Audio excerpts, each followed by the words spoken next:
Good morning, Hollywood Time viewers and listeners. But basically, I'm currently a talent agent. I run a comedy division at a talent agency called Eris Talent and Literary Agency. I focus currently on commercials. I represent stand-ups and great sketch and improv people for commercials. It's a unique niche that I started doing just a few years ago. I've been an agent since the early 90s. I was a producer for 10 years before that. I teach at UCLA for 29 years, a business class for actors. And about 10 years ago, I started myself to do stand-up just for fun. And I got entrenched into the world of stand-up and met thousands of people, most of whom I enjoy spending time with. And one of the things I enjoy doing most right now, besides representing those talented stand-up comedians for commercials, is once a month I produce and host a show at the Hollywood Improv with my clients. I invite industry. It's almost, I pack the room every time I'm there, and it just makes me feel good. And I love, this is the sliver of the business that I like the best: the comedy, the comedians, the commercials. I mean, I've had people's theatrical career in my hand for many years, and it's stressful. It's stressful. When I put Seth Meyers on Saturday Night Live, my agency did that back in 2000. And within 3 weeks after his first episode aired, a large agency took him away. That's the kind of sadness that happens when you succeed with someone, as opposed to the sadness that happens when you don't succeed and you thought you would. So there's a lot of stress. Anyway, that's me. That's what I do. This is the logo of the agency that I'm with now. That's why there's an apple there. I was going to ask you, what's that apple there? It's for Eris Talent. It means something. I recently moved to this agency, and I can't off the top of my head describe what the apple means, but it's symbolic of the word Eris. And I was just going to mention, if you see a bandage on my head, I had recently had a little bit of skin cancer stuff removed. No, not serious, but it's at least it's not this gigantic white bandage that was on there for the last few days. Actually, Adam, to see it like that, it actually seems like it was okay. See now that, but then I go, is the apple causing him to have that glare on his head? Isn't that funny? Yeah. I like to call it an Adam's apple, An Adam's apple. Yeah, I said, well, it's nice and gold and it's got a green leaf. So whoever designed it, it's nice. It's nice. So I know you've got something coming up at the Improv, and I have it here in front of me. So you've got a all-female lineup. Yeah, all-female lineup. Eight of my wonderful, seven of my wonderful clients and one of my good friends. Occasionally, I'll throw in a good friend who's a top-notch stand-up comedian, just to fill the night with great talent. But usually, it's once a month. It's October 29th at the Hollywood Improv in the Lab, 7 p.m. It's like a $12 ticket. It's nothing. And I love the Improv. It's the epicenter of comedy in my whole life. So to be able to be on stage at the Improv after having seen performances there for 40 years is it's a privilege to do it. Oh, it must be. So how do you go about getting these particular women that are going to be there? What does it take to get them to be on one stage? When I go out to stand-up clubs every single night. In the city, it's the Comedy Store, the Laugh Factory, and the Hollywood Improv. In the Valley, it's the Flappers Comedy Club in Burbank, and then in North Hollywood, it's the Ha Ha Comedy Club and Comedy Chateau. And then I go to Pasadena for the Ice House, and I go to Hermosa Beach for the Comedy and Magic Club, and I go to Long Beach for the Laugh Factory, and Bellflower for the Stand-Up Club, and then all the bar shows in between every night of the week, except for Wednesdays when I teach at UCLA. I'm at clubs, and that's where I find clients. And usually I'm also there to see at least one of my clients in one of the shows.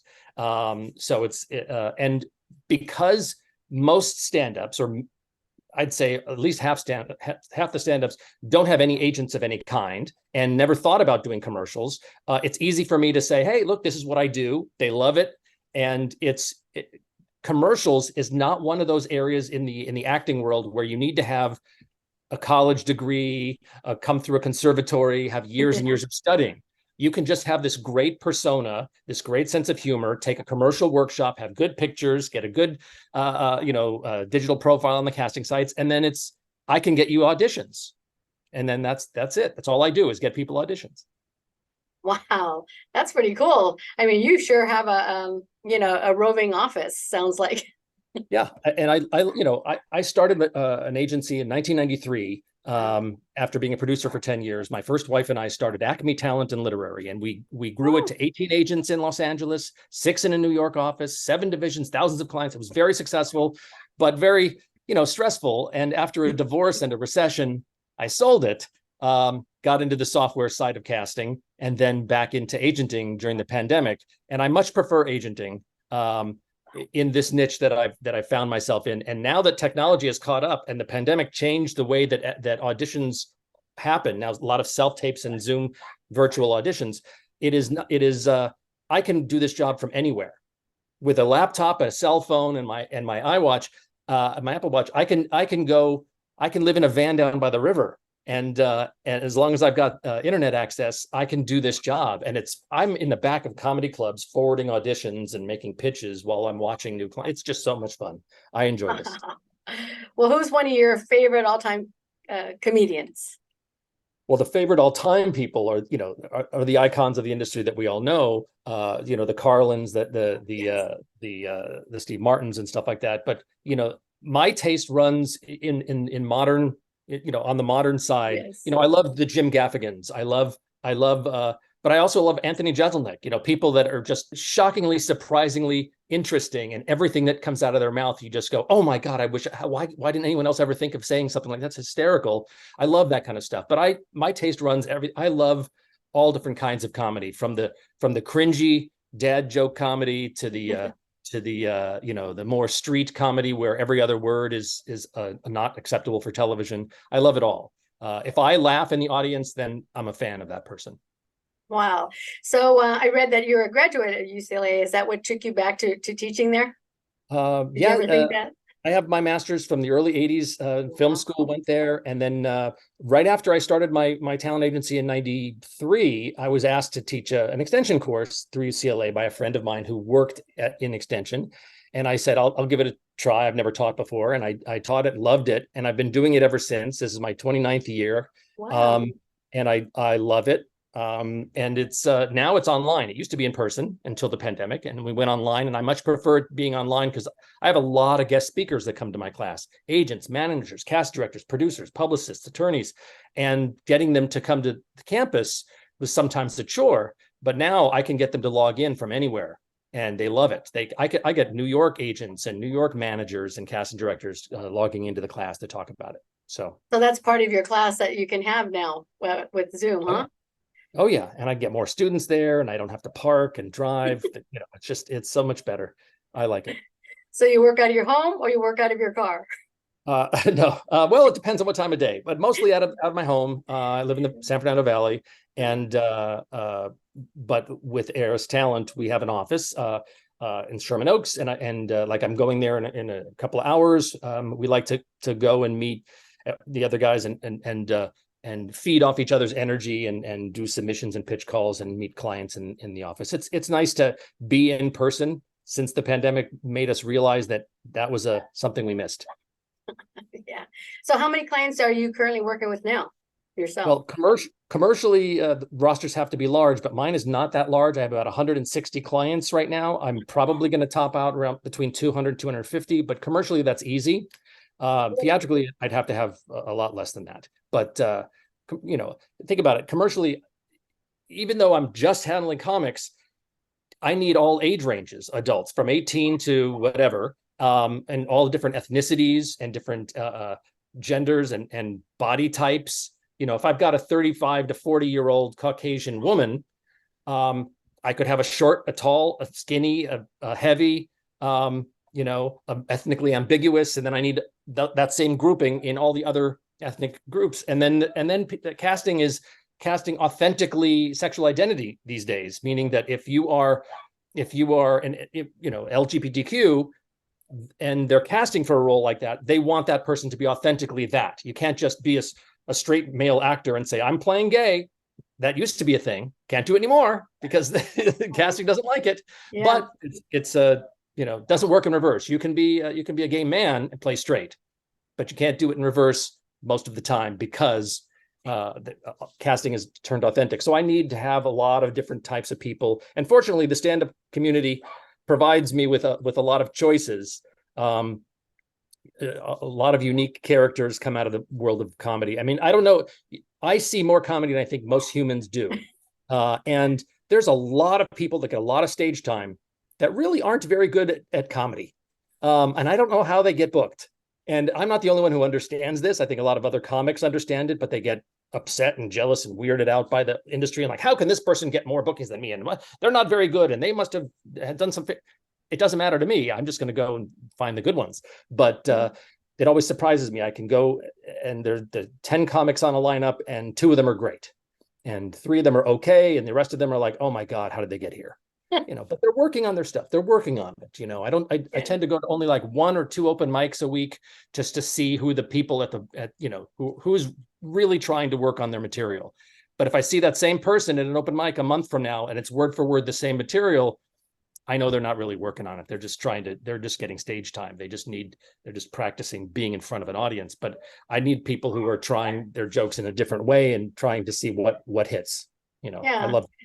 Who's how young has the youngest comedian that you work with and the oldest, the age difference? Well, right. In your career. In my career, I used to represent Gabriel Iglesias when he was a kid. It was terrific. I think it was the late 90s, early 2000s, something like that. I get my years mixed up because those were the years where I was involved in a lot of chemical dependency issues. But You're funny. 24 years ago, it's Hollywood, but that was the time, so I represented him as a kid. There was some others as a kids, but I have stand-ups in their 80s right now. I have this one. Well, I don't want to out there them because I don't know if. You don't have to tell me who they are. Just looking for age. But I have some in their 80s and 76. I mean, I love I grew up watching the comedians at the Comedy Store and at the Improv, the ones that were regulars there at the time, and now they're a lot older, and many of them, their careers are in a lull. If they weren't superstars and they're still performing, they're like, I need help, and I see them, and I love. Your name's on the wall at the Comedy Store. Great, come over here. Let's have a meeting. Because they have they were involved in the golden age of stand-up, and I want to be involved with that. And and I have a bunch of clients that have their name on the wall at the Comedy Store. And that's cool. That's cool to do. I've been interviewing I like country music. So I've been interviewing a lot of country music songwriters and singers. And I actually go for the ones who are older, who you don't hear from very much. It's like, they should still shine. And what are they doing? And I love that. It sounds like that's something you also do too, Yeah. I love talent. And nice people. You got to be nice. Otherwise, I don't want to surround myself with people that are. My first wife and I, when we started our agency, we said, look, we don't care how talented someone is. If we can't imagine taking a long car ride with them without strangling them, then we don't want to represent them. And we made some exceptions during those years, and we regretted it. So it's just if you're nice, you can be slightly less talented, and I'm still going to love you. But if you're more talented and not nice, forget it. So. I don't like it. Yeah. So what do you do for fun? What's a hobby or something you do? You have fun times? My fun times were going to see stand-up, and now that's part of my job. But oh God, I don't think there's much else that I do for fun these days. I mean, look, I've been married 3 times and divorced 3 times. Oh boy. I've had my fun. It's no, I don't know if there's anything besides going and seeing some great comedy and laughing and hanging out with friends, doing those kinds of things. So that's it. That's all I do for fun. I mean, I used to play tennis all the time, and now I'm old and have a bad back. I used to go, I lived on a boat and I'd like to go out in the water. Wow. Now I get nauseous by looking on a boat. I used to fly small private planes. Now it's too expensive, and I get nauseous when I go up in a small plane. So it's, you got to adjust. You got to adjust. So. Well, I heard a dog barking. So you have a pet. You walk your dog. I try. He is a Maltese, very small. Rescued him, and I've always had dogs. And they've always, they slept on my bed, and they're cute and they cuddly. This one, not so much. This one is vicious and attacks and barks and bites. And but it's been rescued and returned a few times by others. And I was told when I rescued him, if you return him again, it's 3 strikes and he's going to get put down. Oh. So, and it doesn't matter where you turn him in, he's chipped. So they'll know and they'll put him down. Oh. So now it's like I'm last chance for this guy, and it's been a year, and he's gotten a lot better, but not I won't let him sleep on my bed because he's I've had stitches. It's bad. You're gonna have to go see Cesar Millan. Oh, you mean yes? I've watched 100 videos of him, and I've tried a couple of suggestions, and they work temporarily, and I just can't keep it going. Oh, well, we wish you the best of luck on that one. Yeah. Well, it's nice to know that you saved an animal and that you're trying to keep him saved, right? You're doing the best you can. Always do the rest. Yeah, I mean, I'm not going to turn him in. And he's young. He's 2.5 years old at this point, I think. And so we got many more years for him to calm down. So. And how about social media? How can our viewers find you or find out more about you? Well, I'm on Instagram as Acme Adam. My first agency's name was Acme, so ACME Adam, and then my regular name on Facebook and Acme Adam on Twitter, X, TikTok. So I think I'm on most of the platforms. I don't use YouTube very much, but Instagram and Facebook, and I post the shit out of the shows that I do. Good.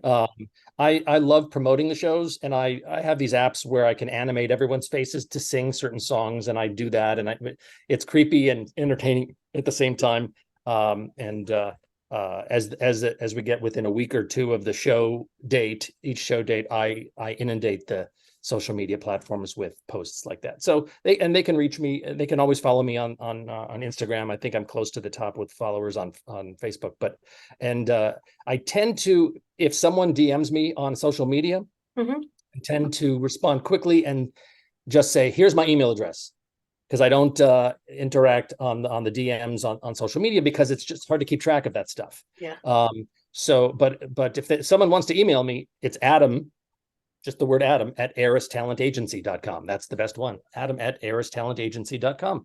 And they can email me and ask questions. And I usually respond relatively quickly within a day to any email.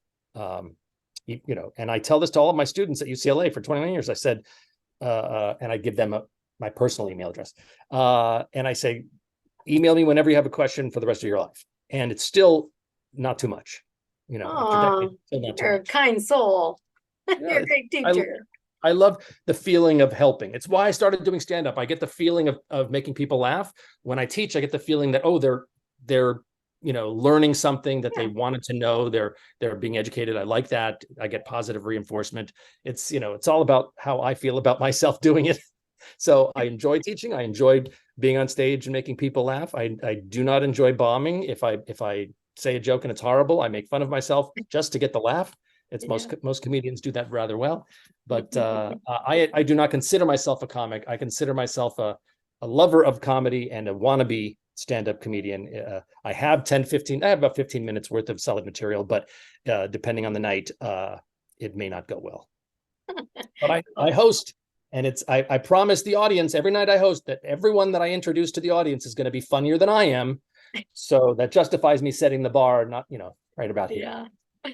Can you tell us the 8 women who are going to be there for this next coming show? Do you have that list there? Or? So the 8 comedians that are going to be this month on 29th at 7 p.m. at the Improv are Sarah Fatemi. She's a wonderful comedian. Elke Tones, Nishi XL, Maxie Wittrak, Chelsea Grow, Rachel D, Mary Gallagher, and Lizzie Weissman. And it's a diverse group of women, different ethnicities, different countries of origin. It's really nice. And these are beautiful, wonderful stand-up comedians who I've known most of them for a few years, and they all make me laugh. They're all better than I am. So I'm going to miss yours, but we'll definitely have to come out and the next one you've got. So. Sure. It'll be November 26th. It'll be a Sunday night. And I don't have the line for that one. That's my birthday. Oh boy, for a party. Yeah, it's not a milestone. 20 and next year will be a milestone. Next year is my 60th. This is just 59. It's just like I'm not yet 60 birthday party. The big 60. Yeah, my 60th was on 2020, so I didn't get to have my big 60. But the kids did for me during the pandemic. Yeah, I turned 60 in May in 2020. It's like, oh well.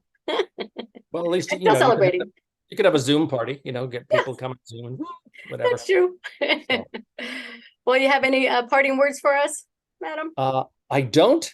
But you go. if anyone that watches this wants to reach out and if anything was interesting or they have questions, my email address, of course, I mentioned, and I usually respond. So that's basically it. Yeah, we're the Hollywood Times Today. We actually have a YouTube channel, Hollywood Times Original, and we'll be putting this up on actually YouTube. All right, I And will. we I will do look at it. appreciate. I will log in under my fake account and make really positive comments about how handsome this guy is and how funny he is. That's And what I'll go in and put this up for you. You'll do a thumbs up. Okay, that sounds good. Okay. We do appreciate the time that you've given us today, and we look forward to coming out there and seeing all your comics. All right.